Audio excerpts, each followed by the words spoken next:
Кім қалады онда? Шақырып тұрамыз. Енді қалаға біреулер.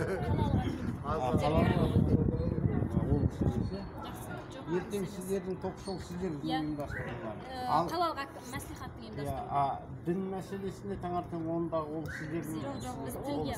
Біз сіз интервью алып, жақсы рахмет. Жақсы сау саламат болыңдар балалар. Аха. Жақсы айналайын. Жақсы мен адым сотта шаруа Қаздан. Не туралы айтайын? Бүгінгі рейд бойынша сіздер қаншалықты осындай жұмыстар жүргізесіздер? Жылына ма неше рет жүргізесіздер? Айсұлу Нұртай Айсұлу Еламанқызы, Қарағанды қаласының мәдениет және тілдер дамыту бөлімінің бас маманы. Осындай рейдтік жұмыстарды, түсіндірме жұмыстары деп айтамыз, бұны тексеріс деп айтпаймыз. Өйткені Қазақстан Республикасының тілдері туралы заңның сақталуын қадағалау ол біздің тікелей Алып бара ма не? Біз апта сайын рейдтік жұмыстар